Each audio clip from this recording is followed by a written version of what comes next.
हे champions, आज हम लोग बात करेंगे Schrodinger wave equation and introduction of quantum number की। तो जब मैं बात करती हूँ इंट्रोडक्शन की, तो इनिशियली चाहे अगर आप लोग बात करें नील बोर की, चाहे आप लोग बात करें रदरफोर्ड के मॉडल की, तो नील बोर ने भी कहा कि जो न्यूक्लियस के अराउंड इलेक्ट्रॉन एक पार्टिकल की तरह घूम रहा है, ठीक है, which is revolving in a circular orbit.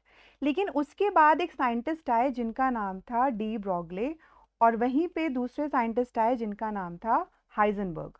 इन्होंने कहा कि जो इलेक्ट्रॉन है वो वेव है। तो जब इलेक्ट्रॉन वेव है तो उसके रिगार्डिंग एक मॉडल निकल कर आया, उस मॉडल का नाम क्या था? Wave mechanical model of an atom and quantum mechanical model of an atom. तो यहां से ये चीज पता चल गई कि इलेक्ट्रॉन क्या है? वेव है। तो काफी रिसर्च और काफी डिस्कवरी के बाद एक साइंटिस्ट आए जिनका नाम था इरविन श्रोडिंगर।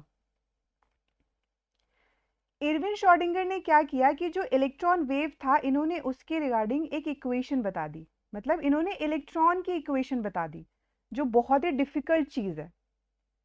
अब जब इन्होंने इलेक्ट्रॉन की इक्वेशन बता दी, बेसिकली हुआ क्या, जो इलेक्ट्रॉन वेव है ना, उसको हम लोग मैटर वेव भी कहते हैं।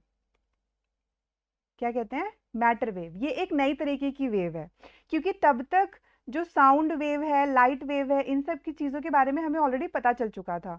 तो जो इलेक्ट्रॉन वेव था वो मैटर वेव था। कहने का मतलब है कि जो इलेक्ट्रॉन पार्टिकल है ना, वो बेसिकली वो वेव की तरह बिहेव कर रहा है।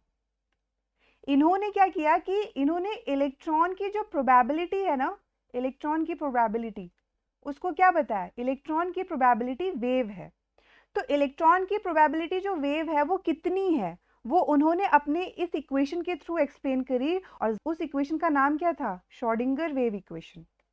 तो श्रोडिंगर वेव इक्वेशन क्या थी? डी स्क्वायर जाई upon D x square, D square जाई upon D Y square, D square जाई upon D Z square, 8 pi square M H square E minus V psi equals to 0। यहाँ पर m indicate कर रहा है mass of electron को, E indicate कर रहा है टोटल एनर्जी को, V इंडिकेट कर रहा है पोटेंशियल एनर्जी को। जिस तरीके से जो नॉर्मल इक्वेशन होती है y is equal to a x या y is equal to b x square, उसी तरीके से ये इलेक्ट्रॉन की इक्वेशन है। और यहाँ पे y का रोल कौन प्ले कर रहा है? जाई। और जाई होता है क्या? जाई होता है आपका वेव फंक्शन, या आप इसको एम्पलीट्यूड फंक्शन भी कह सकते हो। जैसे ये है, ये होगी आपकी वेव, तो ये आपका क्या हो जाएगा? वेव फंक्शन, जिसको हम लोग डिनोट करते हैं जाई से। लेकिन हमें किस चीज के बारे में पता होना चाहिए? जाई स्क्वायर के बारे में पता होना चाहिए। तो जाई स्क्वायर क्या बताता है? जाई स्क्वायर बताता है इलेक्ट्रॉन को फाइंड करने की प्रोबेबिलिटी। अब यहाँ पर ये जो इक्वेशन आपको दिख रही है, इसके थ्रू हमें ये पता चल जाएगा कि इलेक्ट्रॉन को फाइंड आउट करने की प्रोबेबिलिटी कितनी है। लेकिन आपको इस पर्टिकुलर इक्वेशन के ज्यादा डिटेल में जाने की जरूरत नहीं है, चाहे आप नीट एस्पिरेंट्स हो, चाहे आप जेईई एस्पिरेंट्स हो। ये इक्वेशन बेसिकली रिस्पॉन्सिबल थी for the rise of quantum number. Quantum number की शुरुआत इस इक्वेशन की वजह से हुई। क्लियर है? तो श्रोडिंगर ने अपनी इक्वेशन के थ्रू क्या कहा? उन्होंने कहा कि इलेक्ट्रॉन वेव है। अगर इलेक्ट्रॉन वेव है तो वो गोल गोल तो घूमेगा नहीं। इलेक्ट्रॉन वेव है तो क्या होगा? वो 3 डायमेंशनल हो सकती है।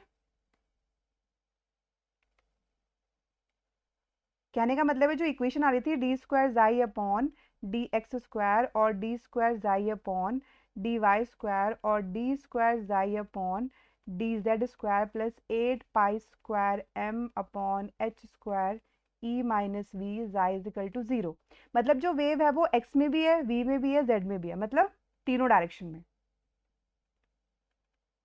तो क्या होगी? 3 डायमेंशन। ठीक है। अब जब श्रोडिंगर वेव इक्वेशन को सॉल्व किया गया, तो जो उसका सॉल्यूशन निकल कर आया, उससे हमें 3 वेरिएबल्स मिले। और वो जो 3 वेरिएबल्स थे वो रिप्रेजेंट कर रहे थे इलेक्ट्रॉन की पोजीशन को। कौन सी पोजीशन को? वो इलेक्ट्रॉन की उस पोजीशन को इंडिकेट कर रहे थे जहां पर इलेक्ट्रॉन के पाए जाने की जो प्रोबेबिलिटी थी वो सबसे क्या थी? मैक्सिमम थी।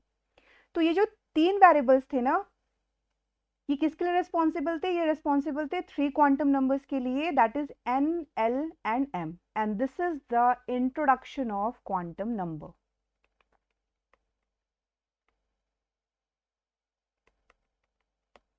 ठीक है।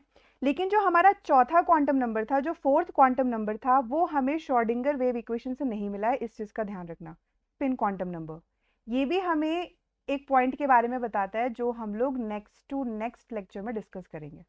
ठीक है। लेकिन इस चीज़ का ध्यान रखना कि श्रोडिंगर वेव इक्वेशन ने सिर्फ 3 क्वांटम नंबर दिए थे, that is n, l and m। अब हमारे 4 क्वांटम नंबर कौन कौन से हैं? तो पहला क्वांटम नंबर आता है प्रिंसिपल क्वांटम नंबर, जिसको हम लोग डिनोट करते हैं स्मॉल n से। दूसरा क्वांटम नंबर आता है एजीमुथल क्वांटम नंबर, जिसको हम लोग डिनोट करते हैं स्मॉल l से। तीसरा क्वांटम नंबर आता है मैग्नेटिक क्वांटम नंबर, जिसको हम लोग डिनोट करते हैं स्मॉल m से। और चौथा क्वांटम नंबर आता है स्पिन क्वांटम नंबर, जिसको हम लोग डिनोट करते हैं स्मॉल s से। अगर हमें ये 4 क्वांटम नंबर्स पता हैं तो हम इजीली इलेक्ट्रॉन की लोकेशन बता सकते हैं। मतलब इलेक्ट्रॉन 3 डायमेंशन में किस जगह पे प्रेजेंट है, with the help of these 4 quantum numbers हम इलेक्ट्रॉन के बारे में उसकी पोजीशन, उसकी लोकेशन बता सकते हैं। जिस तरीके से अगर कोई इंडिविजुअल है, अगर मुझे किसी इंडिविजुअल पर्सन का एड्रेस ढूंढना है तो पहले मुझे पता करना पड़ेगा वो कौन सी कंट्री में रहता है, कंट्री के बाद कौन से स्टेट में, फिर सिटी में उसकी लोकेलिटी क्या है, फिर मुझे उसका एड्रेस पता चलेगा, लेन वेन एंड ऑल। क्लियर है? तो ये चीज़ हमें कौन बताता है? क्वांटम नंबर, लोकेशन के बारे में इलेक्ट्रॉन की। क्लियर है? अब हमें पता चल गया कि जो इलेक्ट्रॉन है वो वेव है, तो ये कॉन्सेप्ट ही खत्म हो गया कि जो इलेक्ट्रॉन है वो ऑर्बिट में गोल गोल घूम रहा है। इसका मतलब जो इलेक्ट्रॉन होगा वो अब ऑर्बिट में नहीं होगा, वो इलेक्ट्रॉन अब हमें कहाँ मिलेगा? ऑर्बिटल में। तो इलेक्ट्रॉन ऑर्बिट में नहीं मिलते हैं, इलेक्ट्रॉन कहाँ पाए जाते हैं? इलेक्ट्रॉन ऑर्बिटल में पाए जाते हैं। तो क्वेश्चन पुट अप होता है कि ऑर्बिट और ऑर्बिटल में डिफरेंस क्या है? तो ऑर्बिट क्या होता है कि जब इलेक्ट्रॉन रिवॉल्व करता है सर्कुलर पाथ में तो उसको हम लोग क्या कहते हैं? ऑर्बिट। ऑर्बिटल क्या है? Orbital is a 3 dimensional space in which the probability of finding electron is maximum. Orbital basically क्या होता है? जहां पर इलेक्ट्रॉन पाए जाने की प्रोबेबिलिटी सबसे मैक्सिमम होती है, उस 3 डायमेंशनल स्पेस को हम लोग क्या कहते हैं? ऑर्बिटल कहते हैं। क्लियर हुआ?